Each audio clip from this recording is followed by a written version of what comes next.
Shalom, nama saya Estri Bargoran, saya dari Prodi PPKN NPM 2104 0104 0005. Di sini saya mengambil kelas Sejarah Pemikiran Kewarganegaraan di mana dosen pemangkunya ialah Pak Andri Franciscus Kultom, dan di sini saya diberi tugas untuk mereview kembali materi dari pertemuan yang ke-14, di mana tugas ini sebagai syarat untuk saya di mana saya bisa mengikuti ujian UAS nantinya. Nah, pada pertemuan yang ke-14 ini temanya yakni konsep kewarganegaraan masa kini. Seorang politis Inggris, Douglas Hart, mengemukakan bahwa kewarganegaraan pada dasarnya perbuatan baik terhadap orang lain. Nah, kewarganegaraan juga merupakan ikatan yang luas di mana menyatukan semua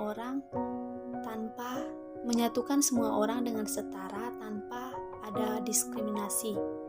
Nah, kewarganegaraan menghubungkan seseorang dengan negara dan orang itu diberikan identitas secara universal dan sebagai anggota yang sah dari bangsa itu. Dan selain diberikan identitas, tetapi didasari juga dengan etnis dan etnik. Nah, ada perbedaan besar antara konsepsi kuno dan konsepsi modern, di mana konsepsi modern jauh lebih pasif. Ahli teori mengemukakan bahwa kewarganegaraan modern pasif seperti toleransi, rasa hormat terhadap orang lain, dan juga mengurus urusan sendiri juga terdapat pada zaman kuno.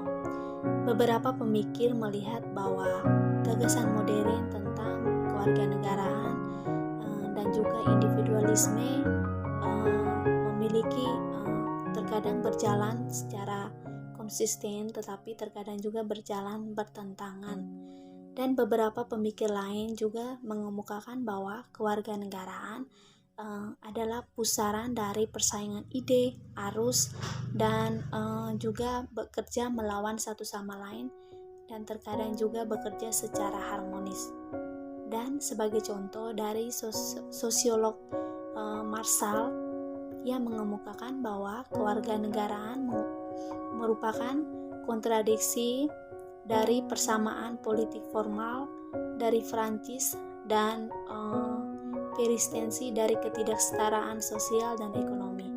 Nah, secara realitanya kita juga melihat di sekitar kita bahwa ada beberapa contoh seperti orang kaya dan orang miskin sama-sama dikatakan sebagai warga negara, tetapi dibedakan dengan kelas ekonomi. Seorang pemikir Felix Krauss menulis, kewarganegaraan demokratis memperluas HAM, politik, dan sipil kepada seluruh penduduk tanpa menentang ras, etnis, agama, dan budaya. Konsep dasar sipil ini didasari pada konsep kewarganegaraan, dan juga orang asing pun dilindungi oleh aturan hukum. Nah, demikian dari saya review materi dari pertemuan yang ke-14. Jika ada salah kata, mohon perbaikan, dan saya mengucapkan limpah terima kasih.